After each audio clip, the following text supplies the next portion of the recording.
ओम शांति।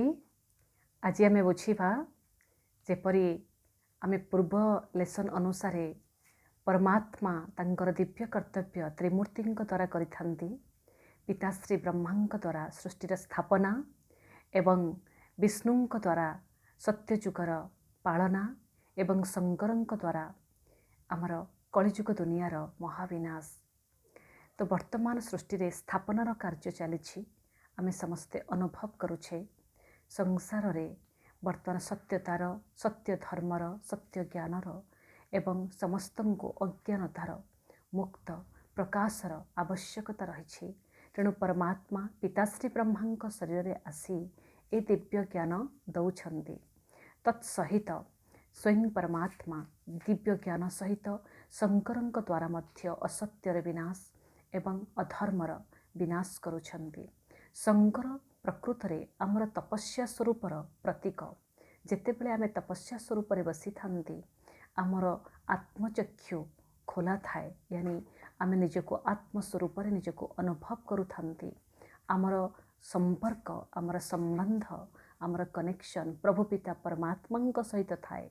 सेतेबेले सुंदर परिवर्तन हुए। कौन परिवर्तन हुए? आम भितर थिबा समस्त कुसंस्कार विनाश एवं सत्यतार स्थापना। आत्मा सत्य आत्मार धर्म सत्य ताहा आम जीवन रे स्वतः आसी थाए। तो से तपस्या स्वरूपर प्रतीक आमे शंकर को देखई थांती। शंकर गलार आमे देखुछे सर्प थाए। ताहार अर्थ पांच विकार काम क्रोध लोभ मोह अहंकार पांच विकार रूपी सर्प। जितेबेले आमे तपस्या स्वरूप रही सर्वशक्तिमान सहित आमे प्रभु पिता सहित कनेक्ट रहउछंती, तांकर शक्ति प्राप्त करुछंती। ए विकार रूपी सर्प मध्य आमर बस रे अर्थात आमर किछि क्षति करि पारु नाही। गलार माळी हेई रहुछि किंतु किछि अनिष्ट करि पारु नाही। आमर बस रे रहुछि। देखुचे मस्तिष्क रु गंगा बहिछि। मस्तिष्क रे गंगा बहिबा अर्थात ज्ञान गंगारे मस्तिष्क भरपूर होछि। ज्ञान सागर दिव्य प्रकाश दिव्य ज्ञानर किरण आम भितर प्रवेश करी आमर बुद्धि आमर मस्तिष्क आमर आत्मशक्ति ज्ञान रे भरपूर रहुछि। ताहार प्रतीक हिसाब रे मस्तिष्क रु तांकर जटारु गंगा बाहरिछि एमती सिंबलाइज करा जाइछि। तापरे देखौछंती शंकर तपस्या रे बसथिला बेले से देहरे वस्त्र तांकर नाही, बाघ छाल पिंधिछंती। ताहार अर्थ होछि आमे देहरूपी वस्त्ररु मुक्त निजको आत्मस्वरूप रखिले आमे तपस्या करि परिबा। ता सहित प्रकृति उपर विजय प्राप्त कले आमे प्रभु पिता परमात्मा को मध्य आमे कनेक्ट हेई आमे शक्तिशाली हेई विजयी आत्मा हेई परिबा। पांच तत्व उपरे प्रकृति उपरे विजय प्राप्त करिवार चिन्ह आमे बाघ छाल उपरे तपस्या करुछंती। बाघ छाल को पिंधिछंती ताहा सिंबलाइज करा जाइछि। कहीं आत्मा होछि पुरुष। तो आत्मा जितेबेले परमात्मा शक्तिर अधिकारी होछि ता पाखरे प्रकृति मध्य दासी रहउछि। सेही अनुसारे प्रकृति होछि जेमती व्यक्ति तार निजर चरित्र ता निजर व्यक्तित्व को रखुछि सेही अनुसारे परिवर्तित हेउछि। शंकर विनाशकारी माने आमे जेतेबेले तपस्या स्वरूप बसुछे तो आमे विनाश करिबा पई आमे आम भितर थिबा समस्त प्रकार कुसंस्कार को नष्ट करिबा पई आम भितरे सामर्थ्य आसुछि। किंतु शिव होचंती परमात्मा, से पिता आमे पुत्र। से परमात्मा आम भितर देवत्व अछि, आमे देवात्मा हवा को जाउछे। शिवं को देखा जाए आमर शिवलिंग जो लिंग माने चिन्ह प्रतीक। ज्योतिर्लिंगम ज्योति स्वरूप तांकर रूप। ज्योतिर्लिंगम रे तीनोटी गार एवं गोटे लाल रंगर बिंदु देखा जाए अर्थात निराकार परमात्मा ज्योति स्वरूप परमात्मा ब्रह्मा विष्णु शंकर द्वारा तांको दिव्य कर्तव्य करिथांती। सेथिपई एपरि सिंबलाइज करा जाइछि। एवं शिवं को देखा जाए शिवंको सब विष फूल चढ़ा जाई थाए, धतुरा फूल अरख फूल। ताहार अर्थ रहउछि आत्मा होछि फूल परिका। आत्मा भितरे वर्तमान जो विष आसी जाइछि, विष माने काम क्रोध लोभ मोह अहंकार, सेही अज्ञानता को से कुसंस्कार को आमे परमात्मा को अर्पित करुछे एवं परमात्मा पाखरु आमे दिव्य ज्ञान रूपी अमृत पान करुछे। सेथिपई देखा जाइछि ମାନେ ଶାସ୍ତ୍ରରେ ମଧ୍ୟ ସାଗର ମନ୍ଥନ ହେଲା ତ ଅମୃତ ବି ବାହାରିଲା, ବିଷ ବି ବାହାରିଲା। ତ ପରମାତ୍ମା ଶିବ କ'ଣ କରିଥିଲେ? ଅମୃତ ସେ ଦେବଦେବତାମାନଙ୍କୁ ଦେଇଥିଲେ ଏବଂ ବିଷ ପାନ ନିଜେ କରିଥିଲେ। ତାହାର ଅର୍ଥ ହେଉଛି ଆମେ ସେଇ ଦେବ ସ୍ୱରୂପ, ଆମ ଭିତରେ ଦେବତ୍ୱର ସଂସ୍କାର ଅଛି। ସେ ଦେବତ୍ୱ ସ୍ୱରୂପ ଆତ୍ମାମାନଙ୍କୁ ଜ୍ଞାନ ଅମୃତ ଦେଇ ଆମକୁ ଅମରତ୍ୱର ଅନୁଭବ କରାଉଛନ୍ତି ଆଉ ଦେବତ୍ୱ ସଂସ୍କାରକୁ ଆହୁରି ଜାଗୃତ କରାଉଛନ୍ତି। ଏବଂ ଆମ ଭିତରେ ଥିବା ଆମର ଅଜ୍ଞାନତା ଏବଂ ବିଷ, ଏ ସଂସାର ହେଉଛି ବିଷୟ ସାଗର। ଏ ବିଷୟ ସାଗରରେ ଆମେ ଆତ୍ମାମାନେ ଅଛନ୍ତି। ଯେତେବେଳେ ପରମାତ୍ମା ଜ୍ଞାନର ମନ୍ଥନ କରୁଛନ୍ତି, ଏ ସଂସାରରେ ଆସି ଜ୍ଞାନ ଚିନ୍ତନର ପ୍ରବାହ ଦେଉଛନ୍ତି, ତାହା ଦ୍ୱାରା ଏ ସଂସାରରେ ଯେଉଁ ଆତ୍ମାମାନଙ୍କ ଭିତରେ ଯେଉଁ ଅଜ୍ଞାନତା ବା ବିଷ ରହିଛି ତାହା ସେ ଗ୍ରହଣ କରି ସମସ୍ତଙ୍କୁ ଦିବ୍ୟ ଜ୍ଞାନ ପ୍ରଦାନ କରୁଛନ୍ତି, ଅମୃତ ପ୍ରଦାନ କରୁଛନ୍ତି। ତାହା ସିମ୍ବଲାଇଜ୍ କରାଯାଇଛି। ତ ପ୍ରଭୁ ପିତା ପରମାତ୍ମା ସଂସାରରେ ଆସୁଛନ୍ତି, ଏ ଦିବ୍ୟ ଜ୍ଞାନ ଦେଉଛନ୍ତି। ସେଥିପାଇଁ ତ ଆମେ ମହାଶିବରାତ୍ରି ପାଳନ କରନ୍ତି। ମହାଶିବରାତ୍ରି ଦେଖନ୍ତୁ କେତେ ସୁନ୍ଦର ଦେଖାଯାଇଛି। କ'ଣ କରାଯାଏ ମହାଶିବରାତ୍ରିରେ? ଘୋର ଅନ୍ଧକାର ସେଦିନ ଥାଏ, ଅମାବାସ୍ୟାର ଦିନ ଥାଏ ଏବଂ ସମସ୍ତେ ସେଦିନ ଜାଗୃତ ରୁହନ୍ତି, ଉପାସନା କରନ୍ତି। ସମସ୍ତଙ୍କ ହାତରେ ମାନେ ଦୀପକ, ଜଳୁଥିବା ଦୀପକ ସମସ୍ତଙ୍କ ହସ୍ତରେ ଥାଏ।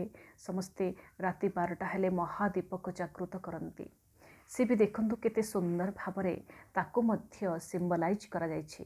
ତାହାର ଅର୍ଥ କ'ଣ? ତାହାର ଅର୍ଥ ହେଉଛି ସ୍ୱୟଂ ପରମାତ୍ମା ମହାଜ୍ୟୋତି ସଂସାରକୁ ଅନ୍ଧକାର ସମୟରେ, ଯେତେବେଳେ ସାରା ସଂସାରରେ ଅଜ୍ଞାନ ଅନ୍ଧକାର ବ୍ୟାପ୍ତ ଥାଏ, ଆମର ଦୁଇ ଚକ୍ଷୁ ତ ଅଛି କିନ୍ତୁ ଆମେ ସତ୍ୟକୁ ଦେଖିପାରୁନେ, ଧର୍ମକୁ ଚିହ୍ନି ପାରୁନେ, ଆମେ ସତ୍ୟ ମାର୍ଗକୁ ଆଇଡେଣ୍ଟିଫାଇ କରିପାରୁନେ। ତ ଏହି ସମୟରେ ଜ୍ଞାନ ସୂର୍ଯ୍ୟ ପରମାତ୍ମା ପଦାର୍ପଣ କରି ସଂସାରରେ ଅବତରଣ କରି ତାଙ୍କର ଜ୍ଞାନର ରୋଶନୀରେ ଆମ ସମସ୍ତ ଆତ୍ମା ଦୀପକକୁ ଜାଗୃତ କରୁଛନ୍ତି ଏବଂ କାମ, କ୍ରୋଧ, ଲୋଭ, ମୋହ, ଅହଙ୍କାର, ଅଜ୍ଞାନତା, ଅନ୍ଧକାରକୁ ନଷ୍ଟ କରୁଛନ୍ତି। ସେଥିପାଇଁ ତାର ପ୍ରତୀକ ରୂପରେ ଆମେ ମହାଶିବରାତ୍ରି ପାଳନ କରୁଛେ। ଅନ୍ଧକାର ଭିତରେ ମହାଦୀପକୁ ଜଗେଇ ଆମେ ସ୍ଥୂଳ ଦୀପକକୁ ଜଗଉଛେ। କିନ୍ତୁ ଦେଖିବାକୁ ଗଲେ ବର୍ତ୍ତମାନ ସେଇ ସମୟ ଚାଲିଛି। ସ୍ୱୟଂ ପରମାତ୍ମା ସୃଷ୍ଟିରେ ଆସିଛନ୍ତି, ଆମ ଆତ୍ମାମାନଙ୍କୁ ଆତ୍ମା ଦୀପକକୁ ଜଗଉଛନ୍ତି। ଦୀପକ ଜଗେଇବା ପାଇଁ ଘୃତ ଦରକାର, ଅଗ୍ନି ଦରକାର। ତ ଘୃତ ହେଉଛନ୍ତି ଘୃତ, ଜ୍ଞାନ ଘୃତ ସ୍ୱୟଂ ପରମାତ୍ମା ଆମକୁ ଦେଉଛନ୍ତି ଏବଂ ଯୋଗ ଦ୍ୱାରା ଆମକୁ ଶକ୍ତି ମିଳୁଛି, ଅଗ୍ନି ମିଳୁଛି, ଯେଉଁଥିରେ ଆତ୍ମା ଦୀପକ ଜଗି ଉଠୁଛି ଏବଂ ନିଜ ଭିତରେ ଅଜ୍ଞାନତାର ନଷ୍ଟ ହେଉଛି। ତେଣୁ ତାହାର ଏଇ ଯେଉଁ ସମୟ ଚାଲିଛି, ପରିବର୍ତ୍ତନର ସମୟ, ପରିବର୍ତ୍ତନର ବେଳା, ଏହି ପରିବର୍ତ୍ତନ ବେଳାକୁ ଯେଉଁଥିରେ ଅଜ୍ଞାନତାରୁ ଆମେ ଜ୍ଞାନ ଆଡ଼କୁ ଯାଉଛେ, ଆମେ ଅଧର୍ମରୁ ଧର୍ମ ଆଡ଼କୁ ଯାଉଛେ, କୁସଂସ୍କାରରୁ ସୁସଂସ୍କାର ଆଡ଼କୁ ଯାଉଛେ, ମନୁଷ୍ୟତ୍ୱରୁ ଦେବତ୍ୱକୁ ଯାଉଛେ। ଏହି ଯେଉଁ ପରିବର୍ତ୍ତନର ସମୟକୁ ଆମେ କହୁଛେ, ପରମାତ୍ମା ଯେଉଁ ସୁନ୍ଦର ଟାଇଟେଲ ଦେଇଛନ୍ତି, ଏ ପରିବର୍ତ୍ତନର ବେଳା ହେଉଛି ପୁରୁଷୋତ୍ତମ କଲ୍ୟାଣକାରୀ ସଙ୍ଗମ ଯୁଗ। ସଙ୍ଗମ ମାନେ ଟ୍ରାଞ୍ଜିସନାଲ ପିରିୟଡ଼, ଟ୍ରାନ୍ସଫର୍ମେସନାଲ ପିରିୟଡ଼। ସଙ୍ଗମ ଯୁଗ ପରିବର୍ତ୍ତନର ଯୁଗ। ଏହି କଲ୍ୟାଣକାରୀ ପରିବର୍ତ୍ତନ ଯୁଗରେ ଯେଉଁ ଆତ୍ମାମାନେ, ଶ୍ରଦ୍ଧାଳୁମାନେ ଏ ସତ୍ୟ ଜ୍ଞାନକୁ ପ୍ରାପ୍ତ କରୁଛନ୍ତି, ଜ୍ଞାନ ବି ସେଇମାନଙ୍କୁ ପ୍ରାପ୍ତ ହୁଏ ଯେଉଁମାନଙ୍କ ଭିତରେ ଶ୍ରଦ୍ଧା ଥାଏ। କୁହାଯାଏ ଶ୍ରଦ୍ଧାବାନ ଲଭ୍ୟତେ ଜ୍ଞାନମ୍। ଶ୍ରଦ୍ଧାବାନ ବ୍ୟକ୍ତିକୁ ଜ୍ଞାନ ପ୍ରାପ୍ତ ହୁଏ ଏବଂ ସର୍ବଶ୍ରେଷ୍ଠ ପ୍ରାପ୍ତି ଆମ ଜୀବନରେ ଜ୍ଞାନ, ତାଠୁ ବଡ଼ ପ୍ରାପ୍ତି କିଛି ନାହିଁ। ତ ପରମାତ୍ମା ସେଇ ସର୍ବଶ୍ରେଷ୍ଠ ଜ୍ଞାନ ଦେଇ ଆମମାନଙ୍କୁ ଶ୍ରେଷ୍ଠତାର ଅନୁଭବ କରାଉଛନ୍ତି ଏବଂ ମନୁଷ୍ୟତ୍ୱରୁ ଦେବତ୍ୱ ଆଡ଼କୁ ନେଇଯାଉଛନ୍ତି। କଳିଯୁଗୀ ବ୍ୟକ୍ତିକୁ ସତ୍ୟଯୁଗୀରେ ପରିବର୍ତ୍ତିତ କରୁଛନ୍ତି। ଅସତ୍ୟରୁ ସତ୍ୟ ଭିତରେ ସତ୍ୟ ସଂସ୍କାର ଆମ ଭିତରେ ଜାଗୃତ କରୁଛନ୍ତି।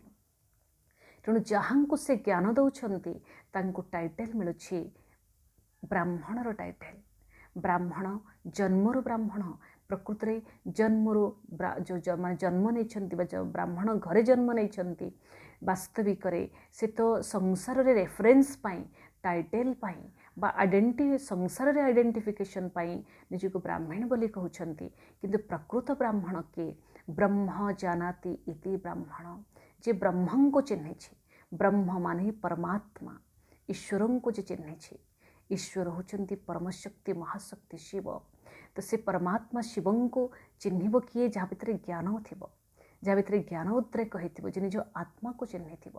ତେଣୁ ଆମେମାନେ ଯେତେବେଳେ ଏ ଆତ୍ମଶକ୍ତିକୁ ଜାଗୃତ କରୁଛେ, ଆତ୍ମଜ୍ଞାନ ପ୍ରାପ୍ତ ହେଉଛି ଏବଂ ପରମାତ୍ମାଙ୍କୁ ଚିହ୍ନୁଛେ, ଆମେ ସତ୍ୟ ବ୍ରାହ୍ମଣ ନିଜକୁ କହିପାରୁଛେ ବା ଅନୁଭବ କରୁଛେ। କାରଣ ସଂସ୍କାରରେ ଆମ ଭିତରେ ବ୍ରାହ୍ମଣର ସଂସ୍କାର ଆସିଯାଉଛି। ବ୍ରାହ୍ମଣ ମାନେ ସେ ପଇତା ପିନ୍ଧିବ, ପଇତା ଅର୍ଥାତ୍ ସୂତା ଖିଅ ନୁହେଁ, ବ୍ରାହ୍ମଣ ପଇତା ଅର୍ଥାତ୍ ପବିତ୍ରତାର ବ୍ରତ। ଆମେ ପବିତ୍ର ଜୀବନକୁ ଧାରଣ କରୁଛେ। ଶୁଦ୍ଧ ଏବଂ ପବିତ୍ର ଜୀବନ ଆମ ଜୀବନର ଶୋଭା ଏବଂ ସଂସ୍କାର। ପବିତ୍ରତାର ସାଗର, ଆମେ ସମସ୍ତେ ତାଙ୍କର ସନ୍ତାନ। ଆମେ ସମସ୍ତେ ଶୁଦ୍ଧ ପବିତ୍ର ଆତ୍ମା। ପବିତ୍ରତା ଆମର ସ୍ୱଧର୍ମ। ଏହି ପବିତ୍ର ଜୀବନ ଧାରଣ କରିବା, ଇ ଫର ଈଶ୍ୱର ଚିନ୍ତନ। ଆମେ ସମସ୍ତେ ଆତ୍ମସ୍ୱରୂପରେ ରହି ପରମାତ୍ମା ଚିନ୍ତନରେ ରହୁଛେ ଏବଂ ତାଫର ତାମସିକ ଭୋଜନ, ତାମସିକ ଭୋଜନକୁ ବର୍ଜନ କରୁଛେ। ତାମସିକ ଭୋଜନ ଅର୍ଥାତ୍ ଆମର ଯାହା ବି ଆମେ ନନଭେଜ୍ ରହୁଛି, ପିଆଜ ରସୁଣ ରହୁଛି, ଏସବୁରୁ ମୁକ୍ତ। କାରଣ ପରମାତ୍ମା ସଂସ୍କାରରେ ସଂସ୍କାରିତ। ଯେପରି ମାତା ପିତା ପିଲାମାନଙ୍କୁ ଯେଉଁ ଖାଦ୍ୟରେ ଅଭ୍ୟସ୍ତ କରାନ୍ତି ସେ ସେଇଆ ଖାଇଥାନ୍ତି। ତାହା ତ ଶାରୀରିକ ଦୃଷ୍ଟିରେ ଧର୍ମ ଅନୁସାରେ ଅଲଗା ଅଲଗା ରହୁଛି, କିନ୍ତୁ ପରମାତ୍ମାଙ୍କ ସନ୍ତାନ ହିସାବରେ, ଆମର ପ୍ରକୃତ ପରିଚୟ ହିସାବରେ ଆମେ ପରମାତ୍ମାଙ୍କୁ ଯାହା ସ୍ୱୀକାର କରୁଛେ, ତାହା ଆମେ ମଧ୍ୟ ସ୍ୱୀକାର କରିବା ଯୋଗ୍ୟ। ମନୁଷ୍ୟ ହିସାବରେ ତମ ଭିତରେ ଦେବତ୍ୱ ବି ଜାଗୃତି କରୁଛେ, ଦେବତ୍ୱ ସଂସ୍କାରକୁ ଆମେ ଆପଣାଉଛେ, ଅନୁଭବ କରୁଛେ। ସେଥିପାଇଁ ଆମର ଭୋଜନର ମଧ୍ୟ ଶୁଦ୍ଧତା ଆଣିବାକୁ ଅଛି। ତ ସେ ଶୁଦ୍ଧତା ସ୍ୱୟଂ ପରମାତ୍ମା ଆଣି ଦେଉଛନ୍ତି। ସେ କହୁଛନ୍ତି ମୋତେ ଯୋଗ ଲଗାଇ ଯୋଗଯୁକ୍ତ ହେଇ ଶୁଦ୍ଧ ଭୋଜନ ତୁମେ ଗ୍ରହଣ କରିବ, ତାହେଲେ ଆମର ମନ, ବଚନ, କର୍ମ ସମ୍ପୂର୍ଣ୍ଣ ପବିତ୍ର ହେବ ଏବଂ ପବିତ୍ର ଜୀବନ ଆମର এই ଜୀବନକୁ ପରିବର୍ତ୍ତନ କରି ସଂସାରର ପରିବର୍ତ୍ତନ ଆଣିବ। ସେଥିପାଇଁ କୁହାଯାଉଛି ବ୍ରାହ୍ମଣ ସ୍ୱଦେବତା। ବ୍ରାହ୍ମଣ ହିଁ ଦେବାତ୍ମା ହେଇପାରିବ, ତା ଭିତରେ ଦେବତ୍ୱ ସଂସ୍କାରକୁ ଜାଗୃତ କରିପାରିବ। ସେଥିପାଇଁ ଦେଖନ୍ତୁ ମନ୍ଦିରମାନଙ୍କରେ ଦେଖାଯାଉଛି, କ'ଣ ଦେଖୁଛନ୍ତି ମନ୍ଦିରରେ? ବ୍ରାହ୍ମଣମାନେ ହିଁ କେବଳ ଯେଉଁ ପ୍ରତିମା ମୂର୍ତ୍ତି ଭଗବାନଙ୍କ ନାମରେ ସ୍ଥାପିତ ହୋଇଛି, ସେମାନେ ହିଁ ଛୁଇଁ ପାରିବେ। ଏହାର ଭାବାର୍ଥ କ'ଣ? ବ୍ରାହ୍ମଣମାନେ ଯାହା ଭିତରେ ଦିବ୍ୟ ଜ୍ଞାନ ଅଛି, ଆତ୍ମଜ୍ଞାନ ଅଛି, ପରମାତ୍ମାଙ୍କ ଜ୍ଞାନ ଅଛି, ସେଇ ହେଉଛି ବ୍ରାହ୍ମଣ। ଆଉ ସେହି ବ୍ରାହ୍ମଣ ତା ମନୋବୁଦ୍ଧିରେ ପ୍ରଭୁ ପିତା ପରମାତ୍ମାଙ୍କୁ ସ୍ପର୍ଶ କରିପାରିବ, ତାଙ୍କୁ ଛୁଇଁ ପାରିବ, ତାଙ୍କୁ ଅନୁଭବ କରିପାରିବ। କିନ୍ତୁ ସଂସାରରେ ତାକୁ ସ୍ଥୂଳ ରୂପରେ, ପ୍ରତୀକ ରୂପରେ ନିଆଯାଇଛି। ଏହି ପରିବର୍ତ୍ତନ ବେଳା ପାଇଁ ସ୍ୱୟଂ ପରମାତ୍ମା ଯେଉଁ ଈଶ୍ୱରୀୟ ବିଶ୍ୱବିଦ୍ୟାଳୟ ସ୍ଥାପନା କରିଛନ୍ତି। କାରଣ ଆମେ ଜାଣିଛେ ଏକ ତ ଶିକ୍ଷା ଦ୍ୱାରା ପରିବର୍ତ୍ତିତ ହୁଏ ଏବଂ ଅନ୍ୟ ରହୁଛି ମଧ୍ୟ ଯଜ୍ଞ ଦ୍ୱାରା ପରିବର୍ତ୍ତନର ଆଶା କରାଯାଇଥାଏ ବା ତାହା ଦ୍ୱାରା ପରିବର୍ତ୍ତନ ସମ୍ଭବ ହୋଇଥାଏ। ଯେମିତି କୌଣସି ପ୍ରକାର ଅଶାନ୍ତି ବା କୌଣସି ପ୍ରକାର ପ୍ରକୃତିରେ ମଧ୍ୟ ଇମ୍ବାଲାନ୍ସ ହଲଚଲ ହେଇଛି ତ ଯଜ୍ଞ କରାଯାଏ। ଜୀବନରେ ମଧ୍ୟ କୌଣସି ପ୍ରକାରର ସେମିତି ଜୀବନରେ ପରୀକ୍ଷା ଆସିଛି, ତା ପାଇଁ ମଧ୍ୟ ଯଜ୍ଞ କରି ଶାନ୍ତ କରାଯାଏ।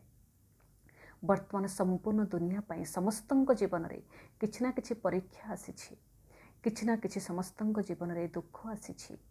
ତ ଏଇ ଯେଉଁ ସଂସାରରେ ସମୟ, ଏଇ ଯେଉଁ ସମୟ ଚାଲିଛି, ଗୋଟିଏ ଯେମିତି ଅପୋଜିଟ୍ ସମୟ ଚାଲିଛି ଆମେ ସମସ୍ତେ ଦେଖୁଛେ, କିନ୍ତୁ ପ୍ରକୃତରେ ଦେଖିବାକୁ ଗଲେ ଏହି ସମୟ ଏକ ସୁନ୍ଦର ସମୟ, ପରିବର୍ତ୍ତନର ସମୟ।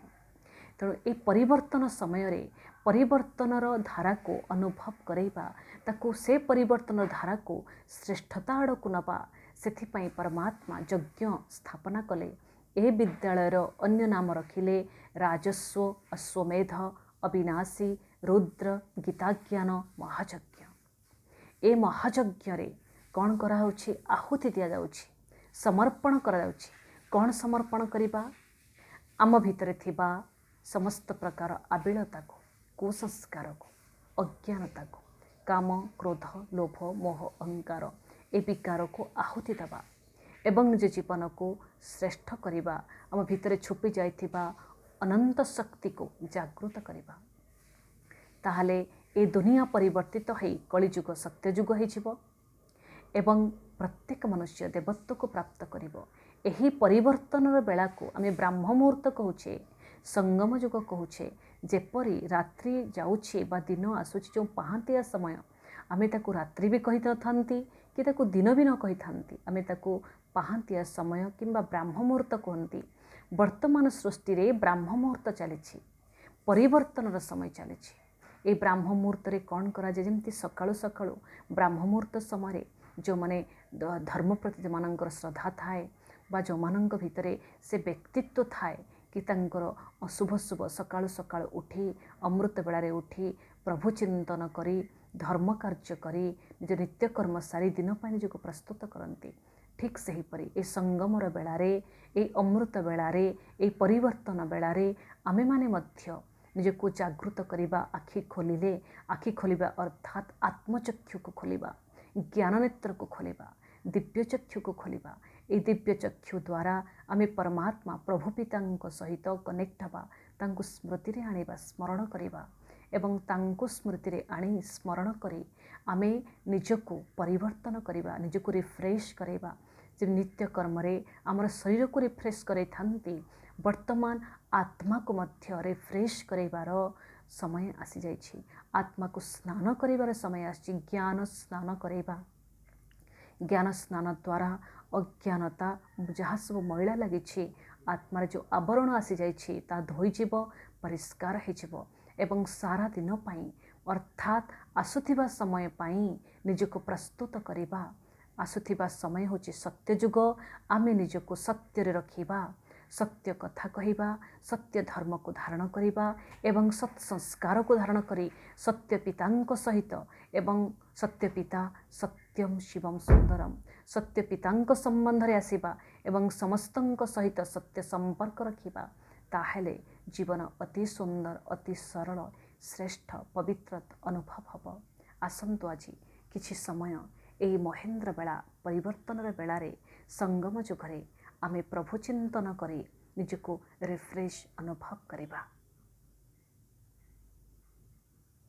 ଅନୁଭବ କରନ୍ତୁ ଦିବ୍ୟ ଶକ୍ତି ଆତ୍ମା ଭ୍ରୁକୁଟି ମଧ୍ୟରେ ଅତି ଶୁଦ୍ଧ ପବିତ୍ରତାର ସାଗର ପରମାତ୍ମାଙ୍କର କିରଣ ତଳେ ଆତ୍ମା ଅତି ହାଲକା ଦିବ୍ୟତାର ଅନୁଭବ କରୁଛି। ମୁଁ ନିଜକୁ ପ୍ରସ୍ତୁତ କରୁଛି ସତ୍ୟତାରେ, ସତ୍ୟ ମାର୍ଗରେ ଆଗକୁ ନେବା ପାଇଁ। ଆତ୍ମାର ସତ୍ୟତାକୁ ବୁଝିବି, ଜୀବନର ସତ୍ୟତାକୁ ଅନୁଭବ କରିବି, ସୃଷ୍ଟିର ପ୍ରକୃତ ସତ୍ୟକୁ ସ୍ୱୀକାର କରି ସତ୍ୟମ୍ ଶିବମ୍ ସୁନ୍ଦରମ୍ ତାଙ୍କ ସହିତ ସତ୍ୟ ସମ୍ପର୍କ ରଖି ଜୀବନକୁ ସତ୍ୟ ମାର୍ଗ ଆଡ଼କୁ ନେଇଯିବେ। ସେଥିପାଇଁ ମୁଁ ପ୍ରସ୍ତୁତ ଅଛି। ଓମ୍ ଶାନ୍ତି, ଓମ୍ ଶାନ୍ତି, ଓମ୍ ଶାନ୍ତି।